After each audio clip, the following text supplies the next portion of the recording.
अब भानु प्रताप शाही विकास के नाम पर शिलान्यास कर रहा है, मात्र जाकर के शिलापट लगवाता है। जो राज्य सरकार, जो माननीय मिथिलेश ठाकुर और स्थानीय पंचायत प्रतिनिधि, चाहे वो जिला परिषद हो, चाहे वो मुखिया हो, चाहे वो प्रमुख हो, चाहे राज्य सरकार की योजना हो, तमाम योजनाओं को अपनी योजना बता करके उसको शिलापट पर नाम लिखवाने का काम कर रहा है। और इसी कारण यहाँ का जिला परिषद सदस्य रजनी शर्मा ने जो ये अस्पताल में एक एक्सरे मशीन लगवाने के काम की और उसको भी अपना योजना बताने का काम माननीय विधायक जी ने किया है। और जब रजनी शर्मा ने इसका विरोध किया, इनके गुरुओं ने रजनी शर्मा को धमकी देने का काम किया है। आप तमाम लोग जानते हैं, भानु प्रताप शाही विकास नहीं जानते हैं। भानु प्रताप शाही भवनाथपुर के लोगों को धमकी देना चाहते हैं, क्योंकि उनका इतिहास सब लोग जानते हैं। आज ताहिर अंसारी को उग्रवादी कहते हैं, अनंत प्रताप देव को राजा कहते हैं और अपने आप को यहाँ के जनप्रतिनिधि कहते हैं। मैं आप तमाम लोग को बता दूं, आप तमाम लोग जानते हैं, ताहिर अंसारी जब चुनाव लड़ रहा था 2014 में तो 47,000 वोट मिला था और 2019 में हमारी पत्नी 19 में चुनाव लड़ी थी तो उनको 57,000 वोट मिला था और अनंत प्रताप देव को 53,000 वोट मिला था। 53,000 वोट लाने वाला व्यक्ति, 57,000 वोट लाने वाला व्यक्ति उग्रवादी हो जाता है और ये गरीबों को सताने वाले हो जाते हैं। और भानु प्रताप शाही यहाँ का जो है हरिश्चंद्र बनता है। आप तमाम लोगों को पता है कि भानु प्रताप शाही किस जमीन से पैदा लिया है। भानु प्रताप शाही माओवादी के कमांडर हुआ करता था। उनका भंजारो कमेसर बैठा AK-47 कंधा में लेकर के चलता था। आज वही भानु प्रताप शाही यहाँ का हरिश्चंद्र बनने का काम कर रहा है। भवनाथपुर की जनता जानती है, वो ताहिर अंसारी के बारे में भी जानती है और अनंत प्रताप देव के बारे में भी जानती है और भानु प्रताप शाही के बारे में भी जानती है। आप चुनाव जीत गए हैं, ये वोट का आंकड़ा है, ये बात अपने कहिए कि हम हरिचंद हैं। सबको पता है कि 130 करोड़ का घोटाला में कौन जेल गया था।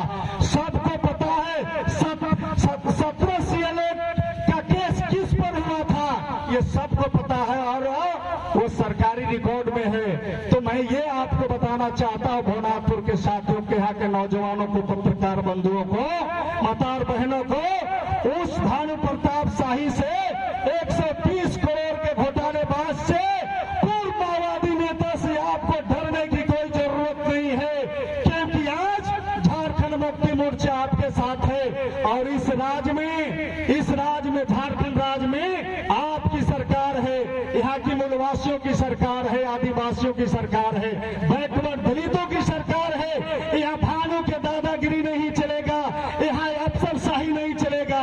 हम सुनते हैं कि हमारी रजनी शर्मा कार्यक्रम में गई थी, वहाँ दीपक प्रताप देव को जाना था लेकिन दीपक प्रताप देव नहीं जा पाए।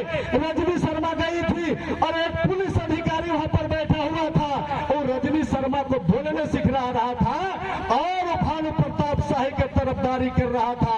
मैं उस अधिकारी को भी चेतावनी देना चाहता हूँ, तुमको अगर भवनाथपुर में रहना है तो तुमको दलाली नहीं करना होगा, नहीं तो तुमको यहाँ से बोरिया बिस्तर बांध के जाना पड़ेगा।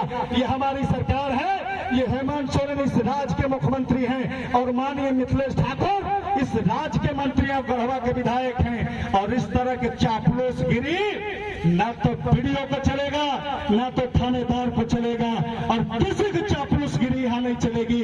अगर कोई गुंडागर्दी करता है तो अगर किसी का कोई धमकी देता है तो उसको गिरफ्तार करने का काम करो, उसको दबाने का काम करो। एक नारी को सम्मान करने के बजाय उस नारी को तुम धमकी देते हो, शर्म आना चाहिए। हम जैसे मर्दों से टकराना तुम्हारा बस की बात नहीं, तुम नारियों से ही टकराओगे, रजनी शर्मा से टकराओगे।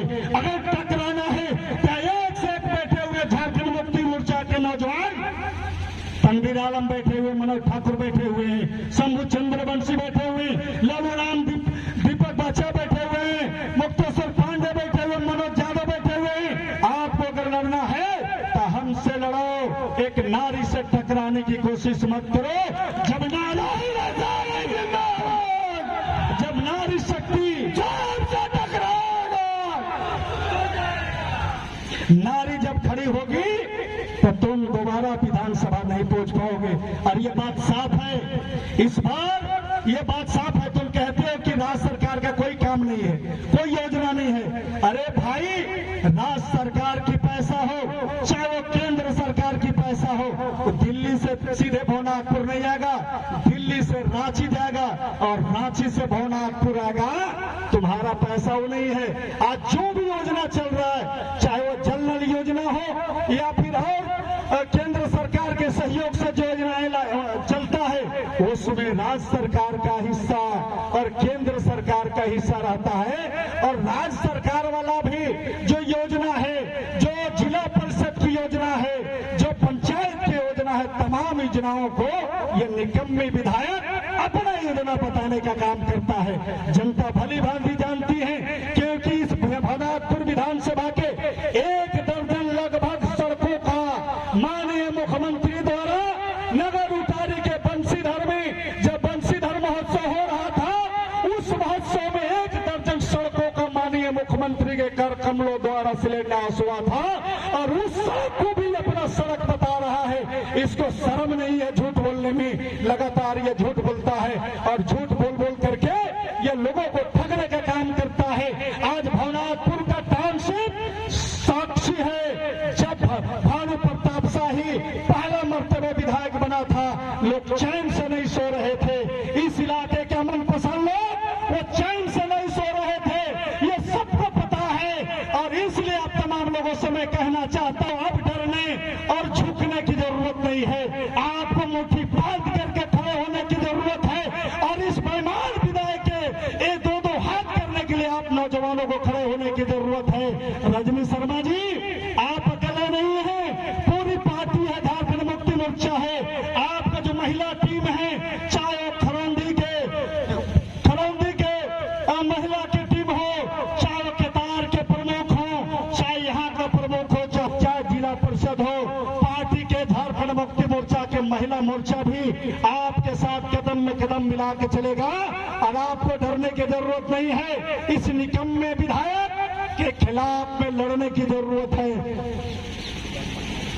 आज जब बनपाटा सरकार हर जगह गांव में ग्राम सभा करके कमेटियों को बनाने का काम कर रहा है, और हमारी सरकार जो है गरीबों के आदिवासियों को पट्टा देने का काम कर रहा है, ऐसे योजनाओं को भी अपना योजना गिनाता है। आज हमारी सरकार ने आपकी योजना, आपकी सरकार ये लगातार 3 बार मर्तबा से चला रहा है। फिर 15 तारीख से शुरू हो रहा है हमारी सरकार के आपकी योजना हो, आपकी सरकार। और ये विधायक और भारतीय जनता पार्टी के लोग हमारी योजना को भी अपनी योजना बताते हैं। अब हमारी जनता, भवनाथपुर की जनता, ये इनके फ्रेम में जाति धर्म के नाम पर अब टूटने वाला नहीं है। अब इनका जो राजनीति है वो खत्म होने वाला है। अब यहाँ के लोग विकास के नाम पर संगठित होंगे। अब यहाँ के लोग दंगाई के साथ खड़ा नहीं होंगे, बल्कि भाईचारा के साथ खड़े होंगे। अब यहाँ के लोग न पूर्व सरकार के साथ नहीं जाएंगे, बल्कि झारखंडी असीमता के साथ जाएंगे और गुरुजी की पार्टी झारखंड मुक्ति मोर्चा पर भरोसा करेंगे। अब नागपुर से नहीं चलेगा राजनीति, अब रांची से चलेगा राजनीति। अब यहाँ नफरत की राजनीति बंद होगी, यहाँ मोहब्बत की राजनीति होगा। यहाँ गंगा जमुना की जो तहजीब है उसको हम लोग मजबूत करेंगे। हिंदू, मुसलमान, सिख, ईसाई तमाम लोग मिलकर के झारखंड मुक्ति मोर्चा को मजबूत करेंगे। और आने वाले दिनों में नफरती सरकार को, ये नफरती सरकार को हम लोग उखाड़ फेंकेंगे। चाहे वो लोकसभा का चुनाव हो, चाहे वो विधानसभा का चुनाव हो, दोनों चुनाव में हरा करके ये भारतीय जनता पार्टी को, ये नफरती सरकार को, ये सरकार को हम लोग उखाड़ फेंकने का काम करेंगे। लेकिन आप तमाम लोगों से मैं आग्रह करना चाहता हूं, आप लोग बहुत अच्छे हैं, जानकार हैं, पढ़े लिखे हैं, और आप लोग जानते हैं कि झारखंड मुक्ति मोर्चा और भारतीय जनता पार्टी में कितना अंतर है। उन अंतरों को आप समझिए और गांव-गांव में जाकर के जनता को समझाइए, नौजवानों को समझाइए, क्योंकि जाति पाति धर्म से कुछ मिलने वाला नहीं है। जहां पर हम जिस गांव में जिस क्षेत्र में जाति के नाम पर, धर्म के नाम पर लड़ेंगे तो हमारा क्षेत्र का विकास नहीं होगा। यहाँ जाति धर्म के नाम पर नफरत पैदा करके हमारा जो विकास की रास्ता है, इस रास्ता को ये रोकने वाले हैं। हमारे समाज के लोग आगे बढ़ना चाहते हैं, उस रास्ते को रोकना चाहते हैं, अमन पसंद को बिठाना चाहते हैं, या नफरत पैदा करना चाहते हैं। इसलिए हमारा क्षेत्र बहुत अच्छा है, खास करके भवनाथपुर समाजवादियों का गढ़ रहा है। यहाँ समाजवादी विचारधारा वाले लोग हैं, इसलिए समाजवादी विचारधारा को, समाजवादी पताका को हमें कभी झुकने नहीं देना है। नफरती सरकार के सामने, नफरती नेता के सामने हमारा जो पहचान है, इस विधानसभा के, इस लोकतंत्र के मंदिर में हमको यहाँ से ऐसा जनप्रतिनिधि, चाहे वो लोकसभा का जनप्रतिनिधि हो, चाहे विधानसभा का जनप्रतिनिधि हो, या समाजवादी विचारधारा के लोगों को लोकसभा के अंदर और विधानसभा के अंदर भेजे, ताकि इस लोकतंत्र के मंदिर में जाकर के यहाँ के बेरोजगारों के सवाल, यहाँ के जैसे तुलसी दामर खदान के सवाल पर आपको सवाल उठा सके, किसानों के सवाल को उठा सके, महिलाओं के सवाल को उठा सके, यहाँ के सड़क के सवाल उठा सके, सिंचाई के सवाल उठा सके, स्वास्थ्य के सवाल उठा सके, ऐसे जनप्रतिनिधि को आप जो है विधानसभा के मंदिर में भेज करके आप अपने क्षेत्र के लोगों को मजबूत करिए और झारखंड मुक्ति मोर्चा को